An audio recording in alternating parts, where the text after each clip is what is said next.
أهلا وسهلا بكم أعزائي المشاهدين في حلقة جديدة من برنامج ابدأ بنفسك. في حلقتنا النهاردة هنتكلم عن موضوع جديد. زي ما عودناكم دايما إن إحنا بنبص على البدايات، بنبص على النجاحات، وبنحب نتكلم في كل المجالات.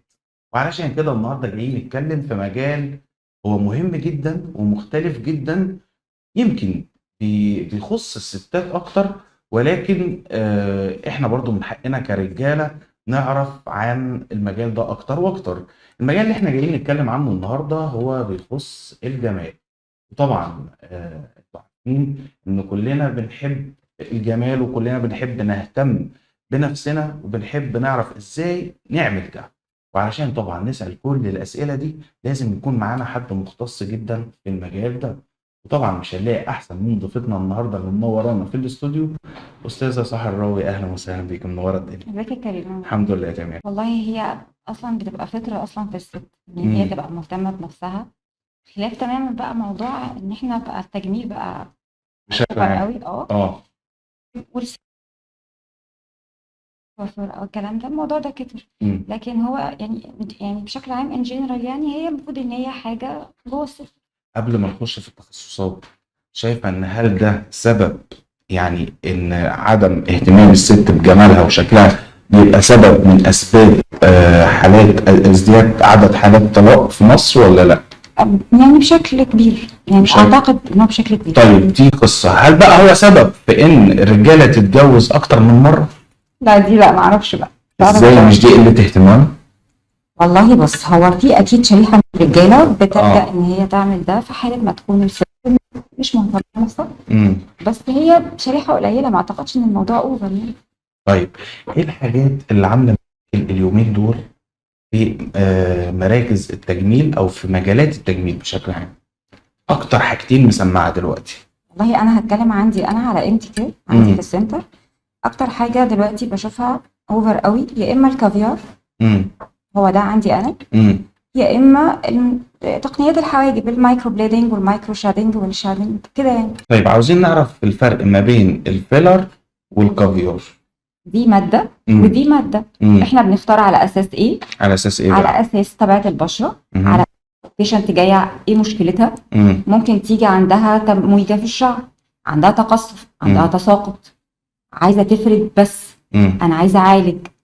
ايا كانت المشكله احنا هنا بنحدد والله لحضرتك الافضل ليكي ان انت تستخدمي كذا. امم احنا هنا يعني احنا هنا بنفرض، بنقول لها حضرتك جايه عشان بتسالي ايوه. الانسب لحضرتك والمشكلتك اللي حضرتك جايه عشانها هتستخدمي الماده الفلانيه. امم طيب، ايه رايك في استخدام البروتين؟ في ناس بتفضله، في ناس بتقول لأ، لسببين. لأنه مثلا الأنواع المتوفرة مش رديئه قوية، رديئه. أو إنه مضر بشكل عام. فأنت شايفة بقى إيه الصح في الكلام ده كله؟ طيب هو انا مش عايزه اتكلم في الموضوع ده كتير بس امم لسبب علشان ما يعملش مشاكل قوي. اه.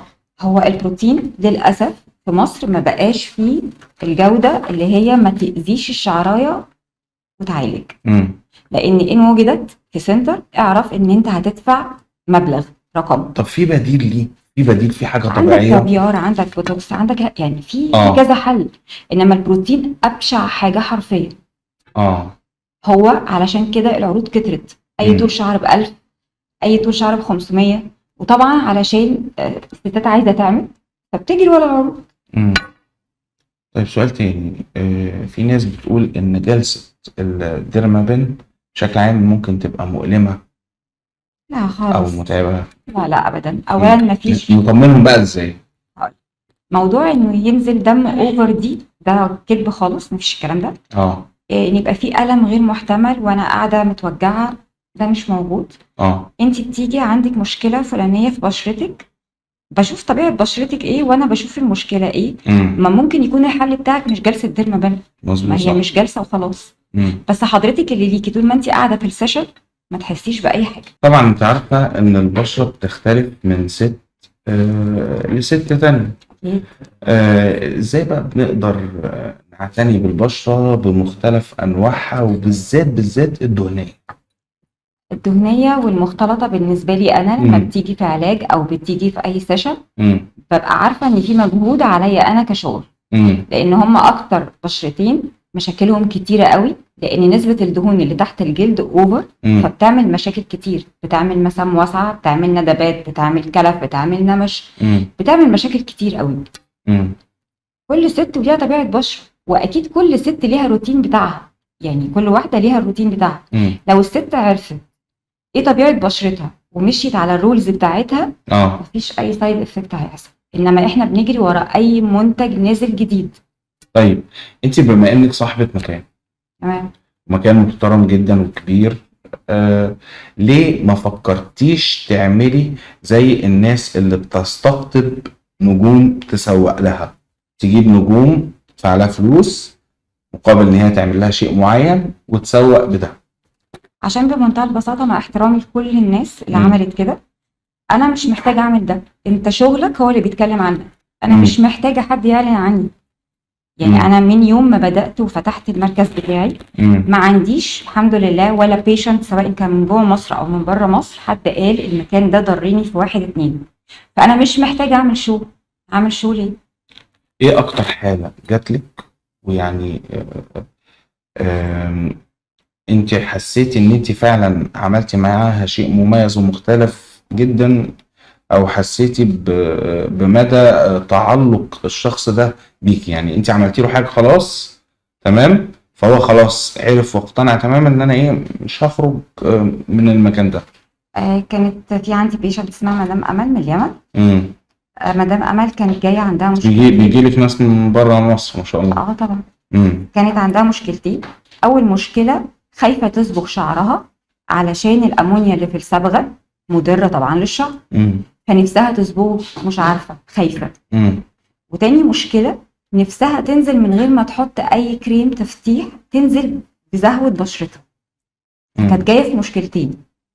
عرفت الحمد لله اعالج ده، وكسبت بيشنت، وكسبت علاقه كويسه.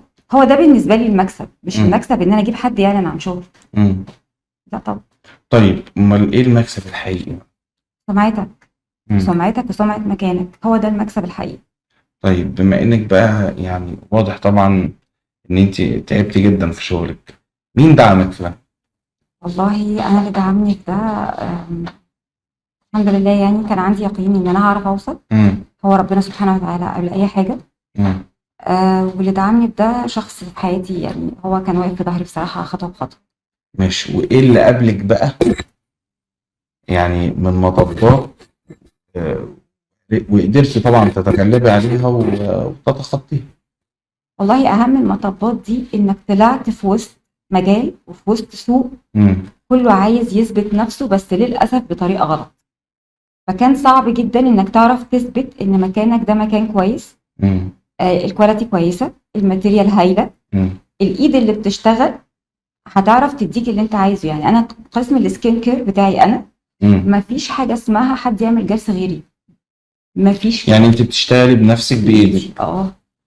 انما القسم بقى بتاع الكوافير بره، انا اللي مختاره. طب ما هو هيجي حد يسأل يقول طب هي ليه بتشتغل بايديها؟ هي مش قادره تجيب حد مثلا يقف، هي فاضيه، هي مش عارف ايه، الاسئله الكتيره دي. لا اكيد انا عاوزك تجاوبي على الحته دي بالذات. اشمعنى انت بتشتغلي بنفسك؟ عشان بحب شغلي. انا حابه المجال بتاعي، وبعدين انا ليه اجيب حد يشتغل شغلي وانا حباه؟ بالعكس انا ما بحبش كده. لا انا عايزه اشتغل شغلي. وطبعا طالما حبيتيه يبقى انت اكتر حد بيتقنه. يعني الحمد لله بفضل الله الى حد ما. طيب ايه اللي بيميز امتي كير دي اول حاجه عن بقيه السناتر بشكل عام او الاماكن، وايه اللي بيميز سحر الراوي بقى؟ والله بص، كل مكان ليه حاجات اللي تميزه. كل مكان فيه الحاجه الكويسه اللي فيه. لو هتكلم عن قسم الكوافير، فعندي الباديكير الطبي الحمد لله بيشكروا فيه كويس قوي.